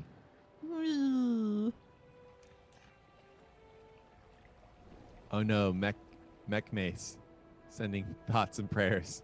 Hopefully your cat will let you go to the bathroom soon.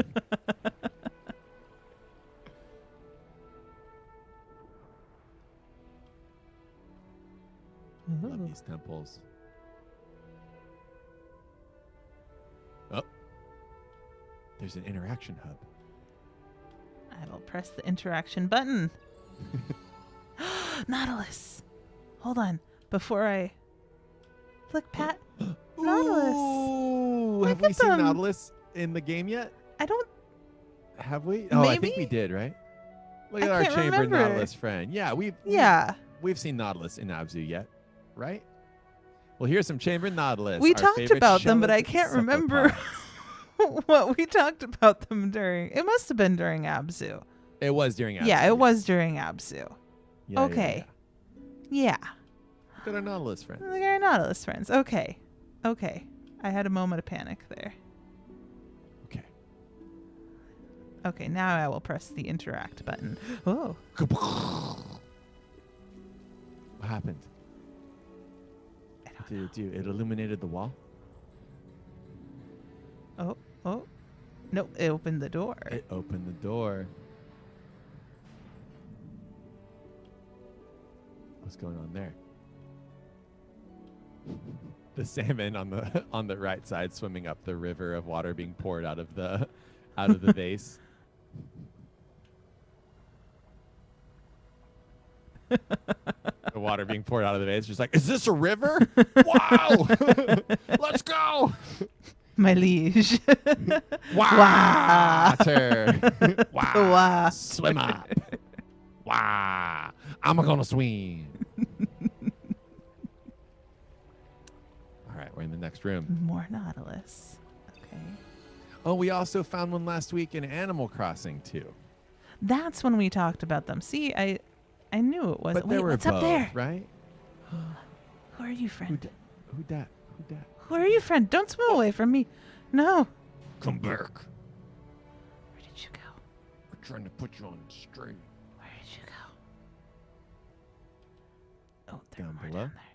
There are more. Okay. Okay, there's more. All right. Why are we whispering? Because I don't want to spook them. Okay. Who is that? I don't know who that is. Is it a kelp fish? No.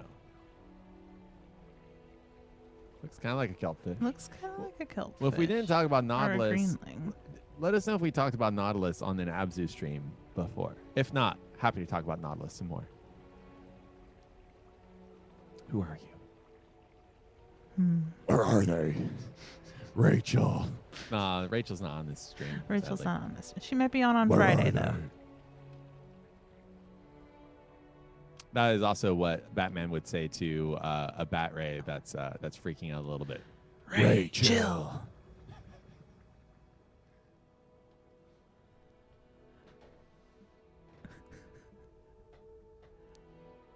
Well, all streams lead to the ocean, Emily. So let's follow this one.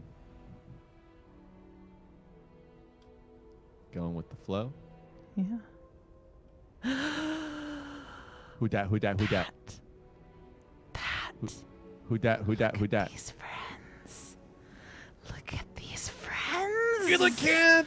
Look at these friends. Coelacanth friend. Look at the shark mural. And then look at your friend who's a fellow Sarcopterygian. Where is it? Where is it? I'm trying to turn. Hold Where on. is it? Where is it? Where is it? Why is this not letting me turn? I don't want to look at the shark anymore. I get it. There's a shark. Let me look at the coelacanth, please. Let us look at the coelacanth. There it is. Ooh. Who's the eel friend? Look at our coelacanth friend. Oh, there it goes. And that is an apt representation of a coelacanth living down very, very deep. Coelacanths are one of those lobed fin fishes, the Sarcopterygians that Emily was mentioning earlier.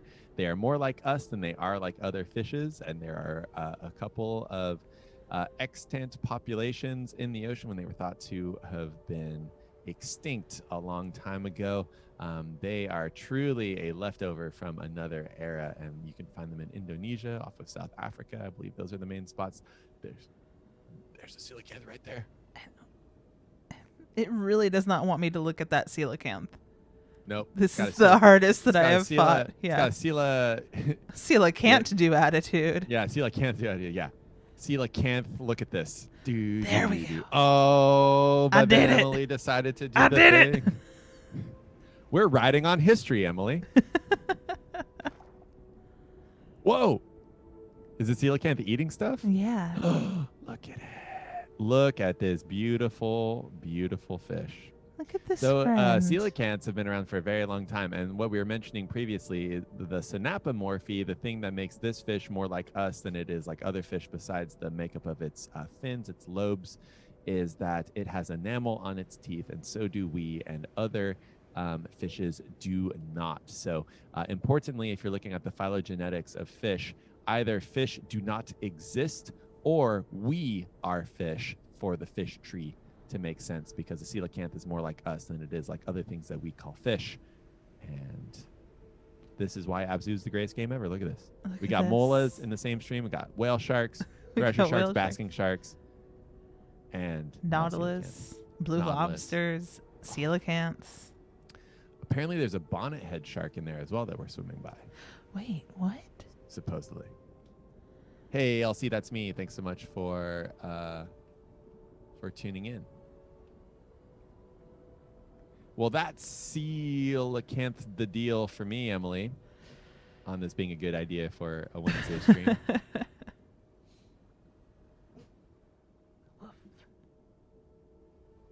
Oh, man.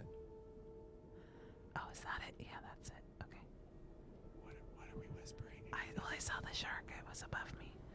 This the video game will not let me swim in that direction. Okay. Okay. Well, look at these cool murals. Okay. Okay. Okay. That's pretty cool. It just wants me to swim in a circle. Either that or my controller does not want me to swim in this direction. It could be either or at this point in my life. Okay. I'm just apparently just gonna swim up in this corner here. It's cool. It's cool. It's cool. Okay. That's cool. That's awesome. I'm just making for a really great stream. This is great video content right here. Well, it's people are saying it's an ASMR stream at this point. This is the sound of a biologist playing a video game. Note the hint of pure panic in their voice. Okay. This is why we stream for 2 hours, so that people don't watch the replay to this point where things get silly. I guess I will press the button. Press the button. Since it does not want me to do anything except Push press the button. Don't push the button. Switch the chain. Switch the station. Change the channel. There goes the water. Within the water. Hey, Team Water Quality is in the stream somewhere. Hey. Hey, Team Yo. Water Quality. They just got gifted a sub. Nice. Nice.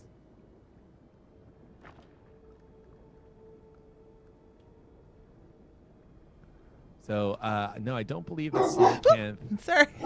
Trooper. No, I know that the stream is lacking a little bit in information. We're just taking a quick little mental reset. It's been an hour and 43 minutes, Trooper. Hey, everybody, say hello to Trooper on the stream.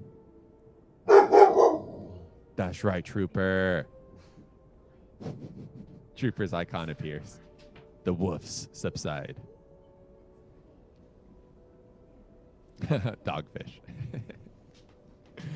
Yeah, for those of you wondering, do the coelacanth eyes glow like that? Normally, they are a deep sea fish. They in the photos they don't glow quite like that, but I'm sure that's meant to represent their light sensitivity, especially as Emily's swimming around with a character that has a little lamp on. There's the little bonnet head up on the upper right there, swimming right behind Emily. There's there's another little bonnet head there. Emily's at back. eye level. The bonnet heads are the smallest of the hammerhead shark type, so it's on the far back wall there, Emily. Far back wall. To the left now. To the left now. Well, there's another one over there to the right. To the there's left, there's to a the couple of them in here. There's a couple of them. See, There's one right one there. right there. There's two right there. There's Bonnet. hello, friends. So bonnet head sharks, we found out, Emily, are a omnivorous shark, where they actually eat some seagrasses. Which is so cool. So cool. It's the only shark that'll appreciate a salad. The bonnet head shark. All right. I feel like I'm the Pied Piper here. All of these fish are following me. And I feel like okay. I'm supposed to swim in this direction with them. The plankton Pied Piper. With my friends. Come with me.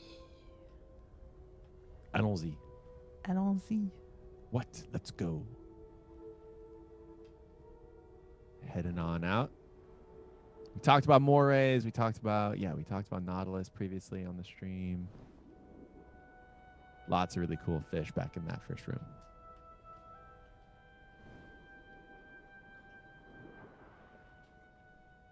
Oh, hello, Red Orb of Doom.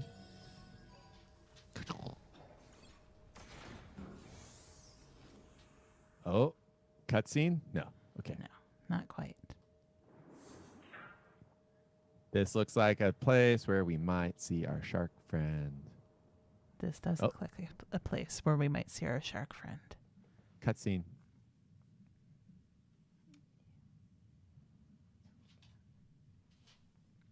Maybe.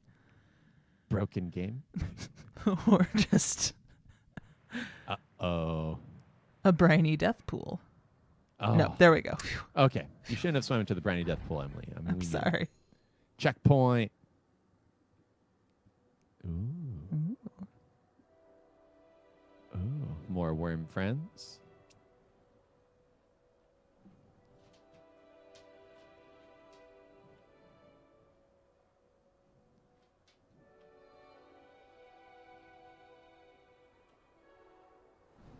Oh. Blue whale. Is it a Blue blue? whale friend. Right? Hello, friend. Blue whale friend. Oh, we actually have blue whales in the Monterey Bay recently. Baby blue whale. Wow, little blue whale. Oh, look at it flow. Oh, who's the cutest little mega mammal? Oh, look at you. Is this a cutscene, Emily? Or are you just swimming down with the blue whales? This is so cool. This is so cool. More blue whales. Whoa, I am blue, dabba dee dabba die. Goodness, look at all of these. Oh, they're eating. Yum.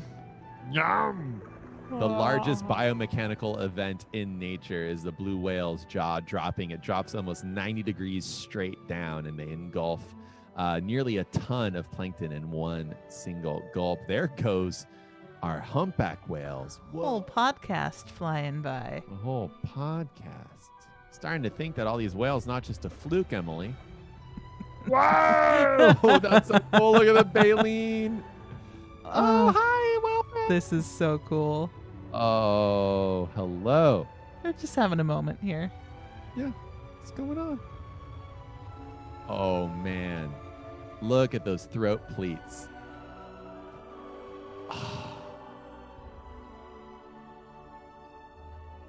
This is so rad. This is so cool.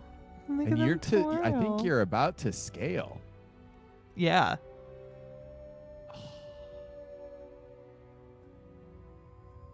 Spin cycle.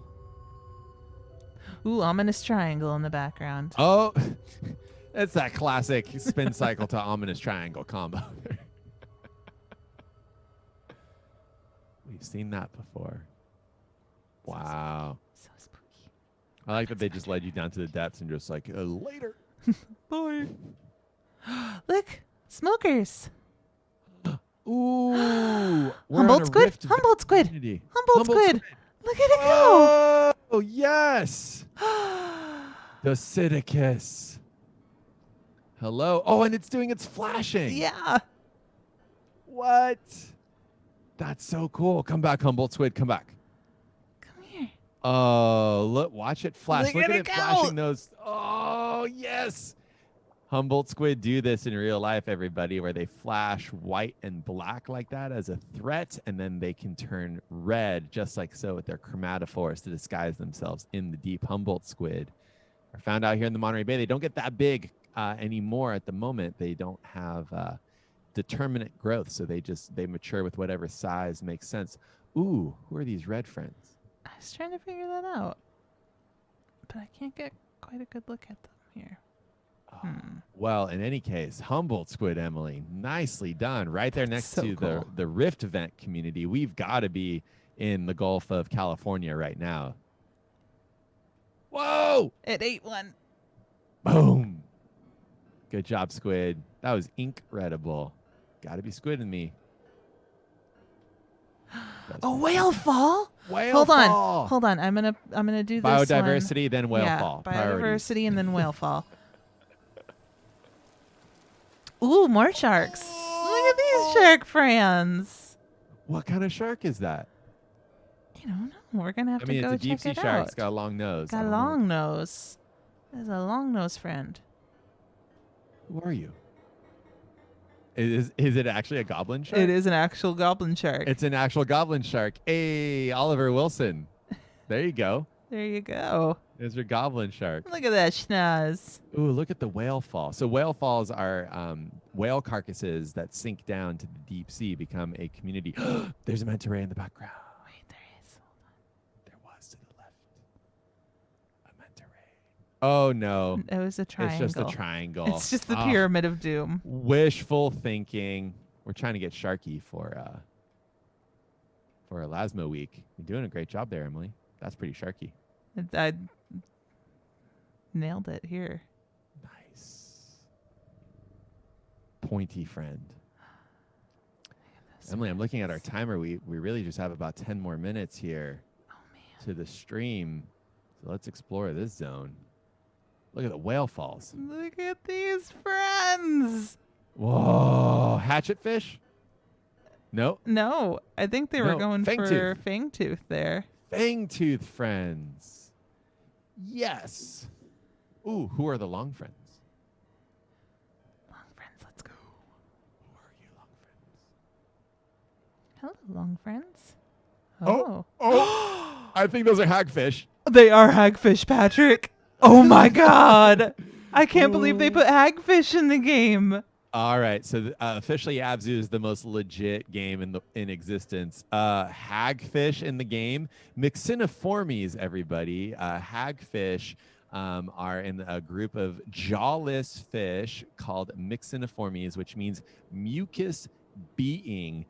They are also known as slime eels. They produce an incredible chemical reaction with slime glands that they have on them that basically can turn a 5-gallon bucket with seawater in it, and one hagfish can turn the entire bucket to slime. And that slime is not only a defense mechanism, but it can also be a way for them to get food. There have been reports of hagfish scavenging on the inside of a shark, feasting on the shark, and then another shark coming by and biting onto that shark to eat. And then the hagfish winds up in the mouth of the shark, produces all of its slime, suffocates the shark that was trying to feed on the carrion, and the hagfish ends up swimming away or getting away with another animal that it gets to feed on, that suffocates on its own defense mechanism there that it was using while inside its first meal. So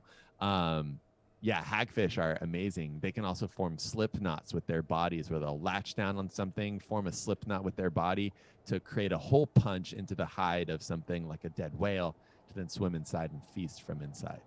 Yeah. So basically the best fish, Emily.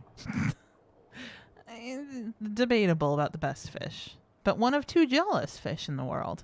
Yes. Hagfish and lampreys. They don't have jaws. That's right. And hagfish, there's a fishery for them in the Monterey Bay now for consumption. Some people like to eat them. And their skin is also used in wallets and other things like that. So you can get a hagfish skin wallet if you want to. But yeah, an incredibly important part of the ocean cleanup crew. Emily. This is so cool. Tell us about the whale fall. This is the coolest thing to have in a video game here. So whale falls, I mean, this is what happens when whales die. They fall down to the bottom of the ocean sometimes. And it becomes this incredibly nourishing meal for animals in the deep sea. You can imagine that you're kind of living in this desert of food out there in the deep sea habitat. And so when events like this happen, this is where you can find an incredibly diverse array of life all concentrated in one area. They all come to feed on different parts of a whale fall, from worms that will feed on the bones of the whales themselves, bone worms, osedax worms, to all of the other animals in the community, from those hagfish to the sharks around here. We've got our little sea pig friend that's down there below us. Oh, look at it go. You go, little sea pig. You know, crabs, everything comes to these whale falls to feast while they can. A lot of animals in the deep sea being scavengers, this is the best place to be if you are one, is at one of these whale falls right here. And it's actually something that our friends at Mbari study really, really closely. In fact, they've done like 3D models of whale falls in the deep sea from right here in the Monterey Canyon that you can actually like walk through a whale fall, which is super cool. Yeah. Yeah. So cool. Oh my gosh, it's so And cool that tell there are whale falls in this game. Tell us about the black smokers there too. Yeah, so these black smokers here, this is something that you wouldn't find everywhere in the deep sea. And instead, you have to go to very specific places to find things like this. But you get really incredibly unique unique animals that live in these habitats, because the water temperatures around here are just so intense, Patrick. That's right. Yeah. And just wanted to give a huge shout out to Mbari, the Monterey Bay Aquarium Research Institute, that has done so much research on whale falls, but then also black smokers, these vent communities. And actually, we just launched a video today on our YouTube, and you can see links over on Twitter as well, on Facebook, on Tumblr.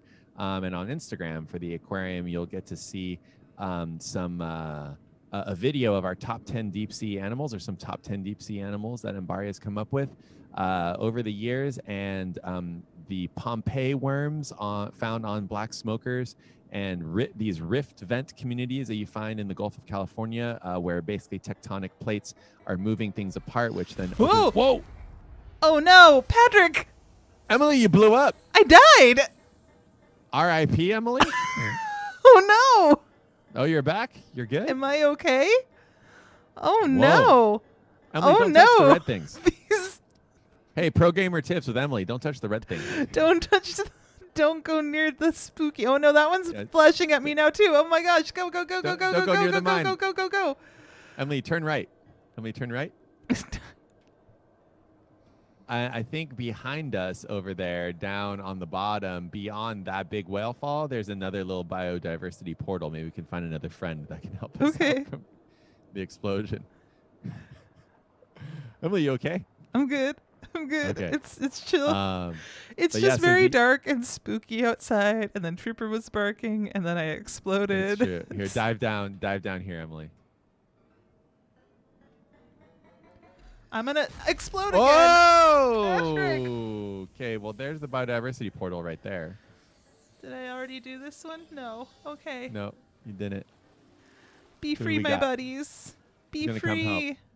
Are they worms? Are they Tomopterus worms? Get out. Are they Tomopterus worms? They look like Tomopterus worms, Emily. Really, really big Tomopterus worms. But they are Tomopterus they are worms. Tomopterus worms. So this is a perfect plug. If you go to that top 10 deep sea animals video, you'll see a video all about Tomopterus worms, which are incredible. They have yellow bioluminescence. They're just an amazing organism. And then you've also got the Pompeii worms that live on the deep sea tube vent communities. So lots of cool tie-ins here. And Emily, you're mentioning on those whale falls, the Oceanic bone-eating worms that live there. Just really, really an amazing little room here in ABZû, showcasing so many different parts of the ocean world. Gorgeous, awesome. Yeah, the wonderful wiggles that we The were wonderful mentioning about them, yeah. wiggles. The wonderful wiggles of Oz. Well, Emily, I don't know if we want to start ramping down. We'll probably start know, the game I'm- off here again. I'm just but gonna go yeah, there's hang about out by two- my whale fall again. Yeah, let's go I'm hang out on the safe whale over fall. Let's go hang there. out on the skull of a whale. Hey. Feels a little bit safer over here. I'm just gonna tuck myself into this little corner here. Just like the octopus from before. We'll just hang Yeah. out right there. Oh, so long, hagfish. Well, in any case, this has been another perfectly good 2 hours that you folks have decided to spend with us here in ABZû. An amazing Sharky time, and we find ourselves here in a really amazing room here in the deep sea. There's our goblin shark in the background there. I know we've got a lot of folks over there over on YouTube and on the Twitch chat that are fans of marine science, so appreciate you folks all being there. Just some quick plugs. Make sure to subscribe over on YouTube. Make sure to give a like on this video over on Twitch. Your subscriptions also are awesome. Thanks for the subs. And then make sure to check us out, MontereyBayAquarium.org. If you want merch of aquarium stuff, that's also available, shop.MontereyBayAquarium.org. We've got Mola plushies if you're looking for anything related to that. Also saw some sea turtles a little bit earlier there. And definitely check out Mbari, Monterey Bay Aquarium Research Institute, on their social feeds as well. You'll find a whole lot of stuff related to exactly this room that we're looking at right now. Yeah. Emily, what else am I missing? Things coming up this week. So, we've got on Friday, we're going to plan on doing a game stream. We're thinking we'll probably start off in Animal Crossing for about an hour. And then for the second hour, we're going to hop over into Octodad. Rachel's hopefully going to be able to join us for that so that we can introduce Pat to the wonderful chaos that is Yes. Octodad. So that should be a lot of fun. And I'm trying to think if we have anything coming up next week that we've planned so far. I don't think anything's on the schedule for next week quite yet. Still trying to figure all of that out. But I'm sure that there will be some streams next week, so we'll let you know when we're going to do that. Yeah. We did a lot of cool Sharky stuff on the stream, Pat. We did. We Make sure to follow hashtag Elasmo Week Yeah. over there on Twitter if you want to see more Sharky stuff. Lots of things going on out there. But yeah, certainly watching the sky turn orange outside our window. Yeah. Just as we started the stream, thank you for spending your time with us, learning a little bit more about the ocean, enjoying respite from everything out there. But we do hope that you are all staying safe out there. Thank you to the firefighters, emergency personnel, the farm workers, utility crews, everybody who has to work outside in these conditions, and to all of the communities all up and down the coast here in the United States and all around the world dealing with these wildfires here. Just hope everyone is staying safe, and we'll be here with more and a little giant isopod friend. We'll be here with our giant isopod friend, It's a sea pig, or sea pig. dude. Sorry. Yeah. Nice. If it was a giant ice pod, you would have heard gasps. I would have heard you scream. from Yeah, over little here. sea pig Yeah. there hanging out right there. We'll be here, bringing home the sea pig bacon to all of you folks out there here on stream. Hope you're staying safe, everybody. And Emily, I think we did good. Good Sharky We times did here good. for Elasmo Week. Thanks, Pat. Thanks for hanging out with Hey, me today. before we sign off, let's get some W's in the chat. W's in the chat for Emily for the amazing gameplay. Pro tips with Emily discovering walls and flying on the back. Yeah, watch me find walls and get electrocuted underwater. Yeah, GG's Emily, dubs all around. Thank you everybody for being a part of the Monterey Bay Aquarium community, online and in person. We do hope to see you all again soon, everybody. Yep. Be kind to yourself. GG Emily. Be kind to each other. We love you all. See you again soon. See ya.